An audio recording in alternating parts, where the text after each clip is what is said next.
prime time on the top game, it's a fine line. Man in the match, that's Daveye, he's the main guy, keep a close eye. Make sure you don't make no wrong play, cause I'm with Jose and Andre. And when Cyrus comes to walk in, you better know that you are watching Premier League. Daveye, tell what time we on, what time we on. Time. Let me hear you say Premier League. Daveye, tell what time we on, what time we on. Time.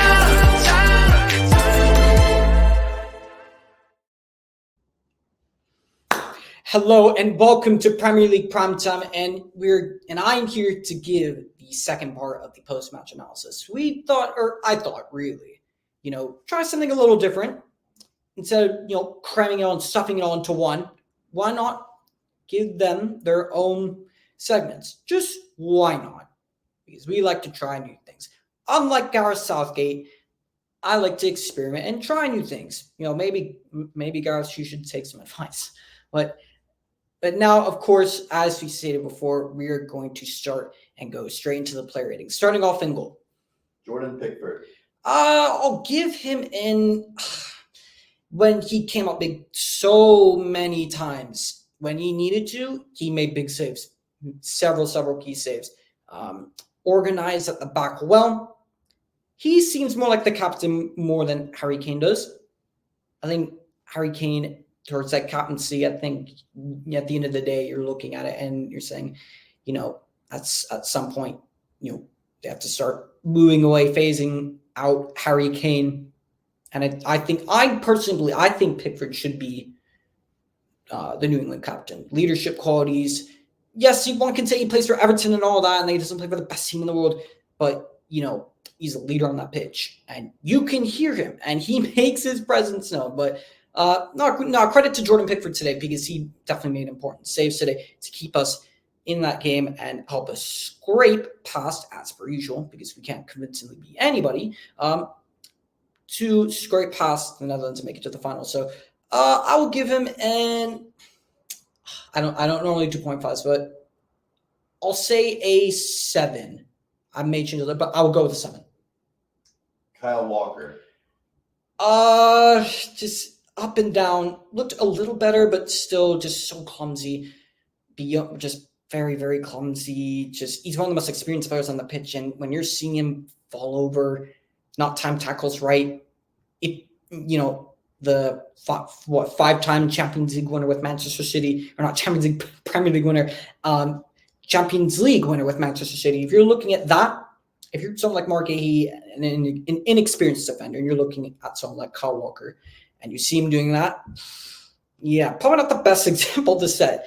But just at the end of the day, it's just not good enough, because the standards that Kyle Walker has set for himself and what we know him to be, in this tournament, he's just been crap in comparison to what we know him to be. And he's 34. He's slowing down in age. He's still at the pace, but he's just so clumsy.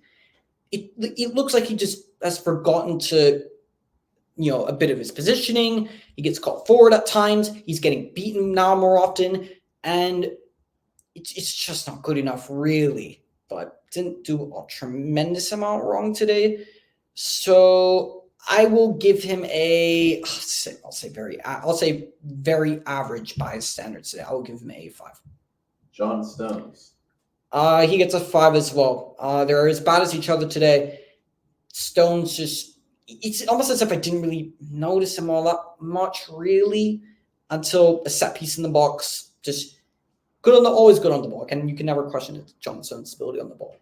He's a Pep player, so and if you're in that Man City team, you better be good on the ball, or else you're out. So, and he was just hit and miss again. I look at that back line, and I just don't see a lot of communicating, really. But I'll give him a 5, just very average by his standards, really. Mark Gahey. How many times do I have to say about Mark Gahey? And he's been England's best player this whole tournament. People might want to call it Bukayo Saka and all that. Mark Gahey has stepped in for Harry Maguire, who didn't make it, and a lot of pressure is on his shoulders. Mark Gahey, and he's coming to this England side, and he has literally been not a not one of, the performer, the stand-up performer, also at the back as well. Big up Mark Gahey every single time. He did himself well today. Had a few shaky moments, but playing in that left side of the three definitely suits him a lot more. As you saw, Crystal Palace can't play in the two, but played in the three today as he set up to play in the back five. But you know what? Fair enough to him. He was definitely the best of the three. Didn't do a whole lot wrong. And just, again, when I see him on the ball, it gives me confidence. When I see him trying to win a duel in the air, I'm not worried that he might get pushed or bodied over. Mark Gahey, just for me, and I really and truly can see why these Crystal Palace fans just rave so much about him. He's a quality player. He's a good footballer as well, fundamentally. And this is someone to definitely watch out for in the summer. He might be on the move. Man United, if you're watching, please sign Mark Gahey. But Mark Gahey, very, very good tonight. Actually, I'll change Pickford's to an 8. You'd probably say he's the best. I'll give Mark Gahey a 6. Kieran Trippier. Just, honestly, if it weren't for Southgate, he would have retired from England a long time ago. Just, Kieran Trippier, like this story should have ended a long time ago. And it's not his fault that he's getting picked. I mean, he's performed decently well. He's been a good servant to England as well. But he's just so slow. And you're playing him at left back or left wing back. You have Bukayo Saka on the other side. Bukayo Saka literally started his career as a left back. He got called up to England for the first time as a left wing back. Why are you playing him as a right wing back? Switch the pair of them. At least play Trippier on his normal side. Why are you playing Kieran Trippier at left back against someone like Xavi Simons?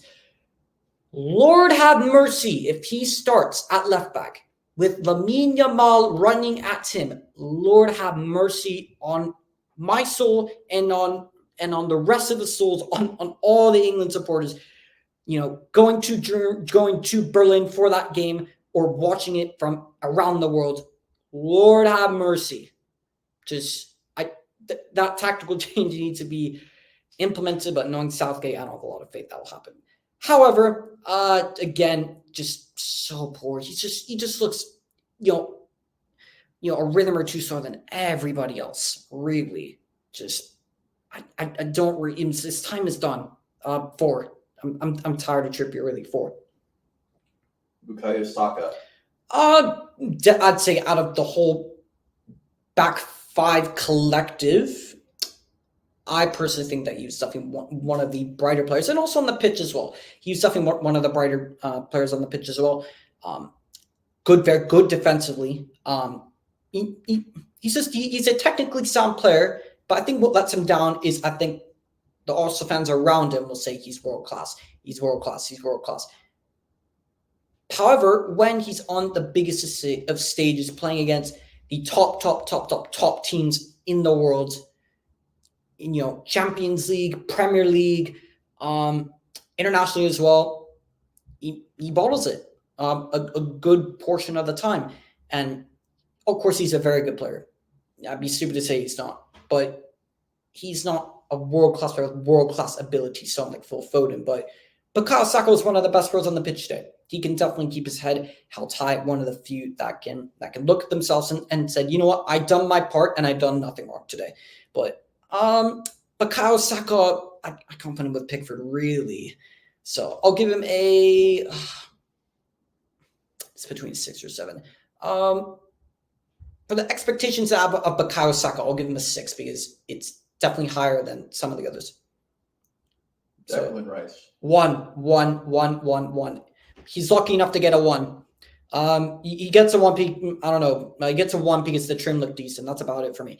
How many cute Declan Rice, right? Declan Rice, the guy who everyone, these Arsenal fans, all these guys, and look, everyone has their opinion. I get it, but as I said, after Denmark, after Slovakia, don't ever in your lifetime put this guy in at least 10 to 15, maybe a paragraph worth of words anywhere near Rodri. Please, just please don't, because the quality levels are just night and day.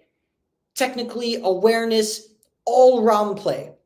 Just he was horrendous today. How many times during that match would he bomb forward? There was at one point he was literally doing the Conor Gallagher and just running around like a headless chicken. And the amount of times that the Dutch players in that midfield, Reinders, Vermin, would literally just pick the open man that's now left, and Kobbie Mainoo once again, I mean, he's used to it at this point. He's been playing for Man United all season. But he's left on an island 2v1, 3v1. How many times? Too many times. Not good enough. This is one of the leaders in the team, the 105 million pound man that's been also that had a good season. But no, he was crap again today, just like he was crap against Denmark, just like he was crap against Denmark, really. He's just been crap the whole tournament. The expectations that I have with this player, when someone pays 105 million pounds for you, that expectation is going to be raised. Full on England international as well, even before the transfer, went to a Euros, went to a World Cup. He has experience now. You're now more like the senior figure in that team. And like I said before, but the whole young thing, I was like, he's 24, 25. Guess what? There's the old saying that goes, if you're good enough, you are old enough. Yes, he's good enough to be in the England team, but he's been awful. He's been far below par to what expectations I've had of him for this tournament. So, actually, no. Instead of a 1, I'll give him a 2. I'll give him a 2. The beard looked all right, and the trim was decent. So I will give him a 2. Kobbie Mainoo. Starboy. That's Starboy. Kyle Saka, they also want to call him Starboy, and that he's like 22, 23. Kobbie Mainoo, 19 years of age. And he's gone from playing in the under-21s in like the first few months of the season, making his debut in November and playing all year in a dismal Man United side, to now, anything can happen, but to almost 99.9% sure to starting the UEFA Euros 2024 final on the senior level for the senior team of England, being in the starting role of that midfield. Absolutely incredible rise. And once again, everyone wants to talk about age. The way he controls the ball, the way he manipulates the pass, the way he can see the pass before the pass. I honestly cannot praise this player any more than I possibly have, or else I'm literally just repeating from the past, but I'm probably going to do it anyways, just because why not? But Kobbie Mainoo again proves why he's in that team sheet and why he should have been starting with the midfield options that Southgate chose and brought. Why he should have been starting anyways in the first place. And Trent should have never been in that midfield position regardless. Kobbie Mainoo he is the quintessential midfielder. Yes, he could sit back, it's not his best role, but he is the quintessential midfielder. Absolute gem for the future of Man United, for the future of England. He is one to watch, and I cannot praise this kid any more than I possibly have. Kobbie Mainoo for me, 7. Phenomenal, with the expectations that have been put on his shoulders all season and in this Euros as well. Absolutely brilliant. 7 for this performance today. It was almost practically faultless. His passing completion, I think, was almost perfect, but brilliant. 7. Jude Bellingham. The GNA's dried up, people! Where is Jude Bellingham at? Where has he been this whole tournament? Apart from the goals, everyone tells me, oh, he did his part and scored the goal. Guess what? You want to know, it takes up how many minutes of the game for a ball to leave either the body or the foot of the actual player and go into the net. And if you want to count the celebrations and the walk back, cool. Maybe it takes around 3-4 minutes at the very, very most if you're pushing it. And I've always asked the same question in this tournament. Apart from those 3, 4, 5 minutes, what did Jude Bellingham do for the rest of the game? Did he offer an amazing first touch? No. Did he show that he has the vision to pick a pass for the pass? Does he have brilliant defensive attributes? No. Carlo Ancelotti said it. He is a box crasher, meaning his role, guess what? He scored a lot of goals because he's playing in a free role. His responsibility, just crossing the box. That's why he was given the 10. He's not an attacking midfielder. He does not the technical ability to be an out and out number 10. He's not that. So this whole Jude Bellingham is should be the central part of the midfield and everything should be built around him. Absolutely not. Absolutely not. Yes, he's going to be a key player for England. Of course he will be. And he's a very good player. But it's just overrating, the overhyping. He's G&A, but the rest of his stats are just good. It's not world-class. I mean, he doesn't have world-class technical ability, world-class dribbling. He can definitely strike a ball, as we've seen this season. But defensive awareness, I wouldn't say anything outstanding or above average. It's just good to around average, run everything else apart from the G&A. But G&A drives up. Where is he? In the big moments, where is he? Where is he today? Where is Jude Bellingham today? Trying to showboat by traveling a couple meters on the pitch, trying to keep the ball up with his head as many times as he could. What was that? Like what are you doing, man? Seriously, just not the expectations out of Jude Bellingham. I'm sorry. He gets a 1. He gets a 1. He once again missing. MIA. Has anyone seen Jude Bellingham? Has anyone seen him? Honestly, for the match today, someone needs to put up signs on the telephone poles or something, or in and around Germany, because to see where or if they can find Jude Bellingham, because he was missing again today. But yeah, dreadful with the expectations I have on him. No, you're no better than Rice, really. I'll give you a 2. Phil Foden. And I will keep defending Phil Foden for, honestly, as long as I live. Yes, he's not had good performances, and I've said it. However, how many times do I have to keep saying this? And look, I know the system was a bit different with Bellingham and Foden as like 2 like inverted 10s. However, play play Phil Foden centrally. That's who you should build the midfield around. Like I said, for how long? When you look at the English pool in general, and you look at and you think to yourself, what player has the most amount of potential when looking at all around play, technical ability, someone that gets you off your seat, it is Phil Foden.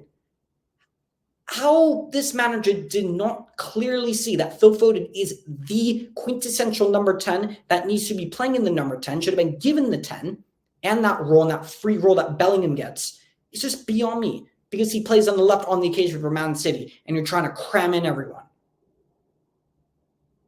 Absolute joke. Absolute joke. Fraudulent decisions with the picking of the squad, the making of the systems, and he just realized it, far too late. It's anyway. I felt sorry for Phil Foden, because how many times I would see him drop into the 6th position? I would even see him drop into the fucking center back position just to receive the ball, because he just wasn't getting it. And then at a certain point, when he finally got it, he looked around and he just thought, "Fuck this! I'm going to take the ball and I'm going to get it myself, and I'm going to try and create something." I genuinely felt sorry for him today. How he was taken off and not Jude Bellingham, beyond me. Beyond me. You're taking off one good player for another and Cole Palmer. Why not have both of them on and take off Jude Bellingham? Southgate shows he takes off Harry Kane. He's been taking him off quite a bit now. And he's the captain. He's Harry Kane. What about Jude Bellingham? What makes Jude Bellingham any different in regards to status on England, the status he has in world football? What makes him any different? Why can't he be taken off after a dead, boring, non-existent performance? Why? And it's Phil Foden that makes way. When put in the right place, put in the right position, and given the right amount of freedom, like you give Bellingham, you actually have an absolute gem on your hands. It's not that difficult, really, but it is. I felt sorry for him, but, the productivity was okay. Trying to deliver crosses in from outside the free kicks were just okay. But again, average by his standards, really. So I will give him a 5. Harry Kane. I'm going to give everyone a caveat here, a warning. Do not let that penalty get in the way or cover up or paper over the cracks of another dreadful, abysmal, non-existent performance. Apart from the penalty, what did he do? And you can say that about every game in this tournament. Apart from maybe one goal, what did he do really? Absolutely nothing. If you're not doing anything and you're the captain, lead by example. Lead with your experience. Didn't see any leading today, did you? Where's your communication? Nowhere. Absolutely none. Nowhere. Look, where has Harry Kane been all tournament? You know, Jude Bellingham. Okay, put Jude Bellingham aside. Where the fuck has Harry Kane been all tournament long? All tournament. And obviously the expectation of Harry Kane for England is going to be above almost any player on that pitch. Because he is Harry Kane, he's the captain, he is Mr. all-time leading goal scorer for England, Mr. NBA Harry Kane. He is the darling boy for England. However, this tournament has shown everyone at a certain point, and maybe you start thinking about that in Nations League or whatnot, it's time to start slowly but surely phasing away from Harry Kane. Of course, he should be getting called up regularly, but you need to start thinking of life and things after Harry Kane. You bring Ivan Toney, you bring Ollie Watkins, and you only play them in like the last few minutes of stoppage time, or whether there's penalties, or whether your reputation and job is on the line and we go 1-0 down, and you wait for like 10 minutes, and then you just throw them on to save your life. Just like the Ollie Watkins thing today. But we'll get into that thing. We'll get into that later when we talk about Southgate. But Harry Kane gets, I'm not even giving you one. I don't care. No, I'll give you one for the penalty. You get a one. That's fine. And then the penalty can get the 1 point. That's it. Luke Shaw. Yeah, on to the substitutions. Just again, like we've had Luke Shaw all this time, and Southgate's been saying he's available. So like, why haven't we started him by now? Like, why wasn't he at least given the start against Switzerland and taken off after around 45 minutes? Are we honestly saying that Kieran Trippier is a better left wing back for this tournament, or a better fit to play left wing back against Spain? Are you actually serious? Is that what Southgate's actually telling us? Because that's the message. What it's looking like. Just really, really average, super average. Looks rusty. Not great. Give him a 4. It's really not that great, honestly. Cole Palmer. Once again, Cole Palmer with the assist for Ollie Watkins. Once again, this is why we've all been screaming why he hasn't at least started a game and played most. Why is he the guy to come off the bench? Why not take up someone like Jude Bellingham, who's been stinking the place out this whole tournament, except for the goals that he comes up and pops up with in moments. Key thing in moments. Moments. Jude Bellingham moments. There are lots of moments, but when you look at 90 minutes consistently, you can't say or look at the performance and be like, yeah, he absolutely bossed this game today. He dominated the midfield. He controlled everything from start to finish. He pops up. But the goals with the assists, but apart from that, positioning, all the other attributes in football, it's just good to average. It's just not that. But Cole Palmer done his bit today. I think he came on, I don't exactly remember, but I think it was the last half an hour, maybe less. But really done his job. Always creative, always a bright spark when we need him. So I will give Cole Palmer a 6 for his contributions. Ollie Watkins. Got the goal. Big up Ollie Watkins as well, because, and I'll say this right now, I said bring on Ivan Toney, and Ollie Watkins came on. I was like, what? Why is he on? And Ollie Watkins scored. So fair enough. I'll hold my hands up, and I'll say I got sat down with that one. Big up Ollie Watkins. But again, come on, done what he needed to do, made the impact, changed the game when he was called upon. So I will give him a 7 for purely coming on and literally pulling us over. And that goal wasn't an easy goal as well. He was in a very tight angle as well. I think he'd won 2 defenders up against. and just with pure power and precision accuracy, he smashed it into that bottom right-hand corner of the goalkeeper's perspective, and done what he needed to do. Changed the game, scored a goal when we needed it. So, and yeah, Ollie Watkins gets a 7. Ezri Konsa. Didn't have enough time really. He just came on, marshaled at the back, standard 5. Conor Gallagher. Again, standard 5, just didn't have enough time. Roadrunner will get, I guess I'll give him a standard 5. Gareth Southgate. How many? Just hopefully next game will be the last match for him as England manager, because I'm so tired of seeing. I won't say the golden generation, but a relatively promising generation of one of the more promising generations of English footballers that we've seen in recent years. Just this dead, boring football. And the one thing I will say, I've already seen people, start to criticize me, start to call me out and say you're so critical of Southgate, but however, look at the genius changes that he made. Southgate's a genius. The changes he made, these were things that we were calling for. I was calling for to happen and should have happened from match day 2 at maybe the latest, really, 2 or 3. We were calling it for then, and he's finally figured out, oh, wait, maybe we need to change things quicker, which, ironically, against Switzerland, when we went 1-0 down, or I think it might have been the game before that, he brought on Cole Palmer and the likes of them a lot earlier, but he waits the last 10, 12 minutes to bring on Cole Palmer, Ollie Watkins, and these attacking substitutions. He waits so late. He is so fucking reactive.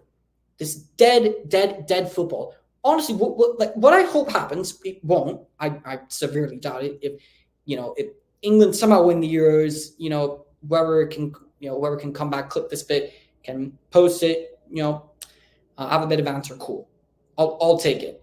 However, honestly, the best thing that could possibly happen, England's great pass and we somehow win a Euros, keyword somehow, and Southgate says, I am done here, I have done my job, and I will leave, I will resign, and I will move on. That is the best thing he can do, as of right now. Bare minimum, you got one more game. You've been to a final before, you failed. Semi-final, failed. Quarterfinal, failed. You failed at all these different hurdles.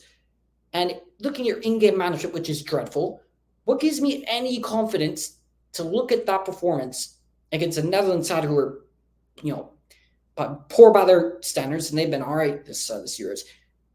What gives me the confidence to say we can go and we can go head-to-head with Spain, who apart from Germany has been the most entertaining, the most promising, and I'd say the best all-around team this tournament. We can go head-to-head with Spain. There's absolutely nothing in my head, in my conscience, in my mind that thinks so. Southgate, I've said it for ages, he is done out here. He is done. How the kind of football that he plays, honestly, it doesn't even belong in the prehistoric age. Maybe in, I don't know, the pre-planet Earth age, because that's how old and rotten and dead that football is. It is such a crime to watch this side-to-side football when you see players like Kobbie Mainoo, Phil Foden, Cole Palmer, players like that, and they're having to play this dead side-to-side football.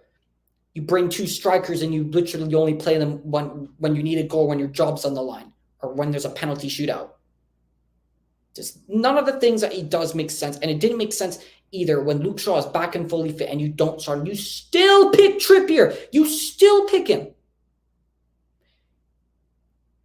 He's not picking Trippier based off of form. It's pure fucking favoritism. But this isn't news to anybody. It's just simple facts. It's favoritism. And it's absolute bullshit, and I am tired of it. Today, yeah, he made the substitutions, credit to him, but guess what? At the end of the day, far too late. Should have done it games earlier. So for me, I'm not giving him that point because he should have done it earlier. Gareth Southgate, I will give him a 3, really, because 3, really. Even the slacks and the fit he had on didn't look good either. So yeah, Gareth Southgate gets a 3. And there you have it. There is your post-match player ratings for England 2, Netherlands 1. Can England win it? Can we win it? I severely doubt it, but never say never. And we will see you in the next session for this Euro summer and closing it out by the end of this week and weekend. We'll see you in the next one. Take care. Thank you so much for watching our upload, and let us know down in the comments below what are your thoughts on anything and everything addressed in this feature of Premier League Prime Time. Smash a like on the video and make sure you subscribe to our channel. And be sure to check out our other platforms on Instagram, Spotify, and Apple Podcasts. And we hope you have an absolutely fantastic day/evening. Take care.